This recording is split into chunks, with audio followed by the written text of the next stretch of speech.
4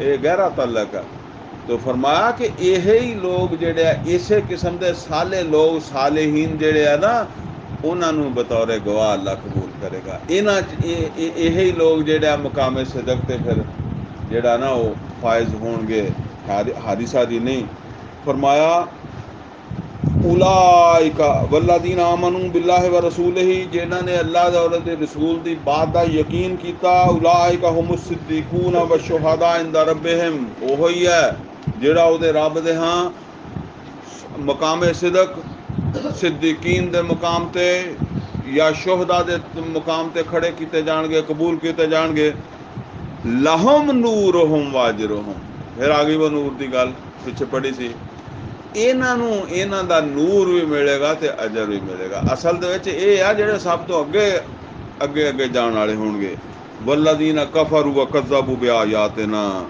اور ہن دیکھ پھر گل آ گئی جنہوں نے ہماری آیات کا کفر کیا. ہن اتنے کفر دا کی مطلب کیا نہیں صدقے پاسے لگے ادا ہی کسابت قلبی نہ ٹرے پھرے جاندے آ نہیں اپنے دل دے بارے غور کرتے علاج دی فکر نہیں کرتے کوئی فکر پیدا نہیں ہوئی.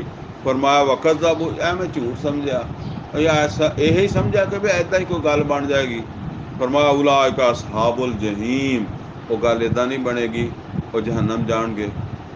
اللہ تعالیٰ تو دعا کہ اللہ تعالیٰ سانو اپنی اصلاح دی توفیق دے دے. اگر بس گل سمجھ آ جائے نا بہت بڑی بات یہاں چوں آیتوں کے کہہ دیتی گئی ہے. ویسے تو پوری سورت دے وچ ہی ہے یہ سارے قرآن دے وچ ہی ہے لیکن ایک بہت واضح بات اللہ تعالیٰ نے فرما دیتی ہے.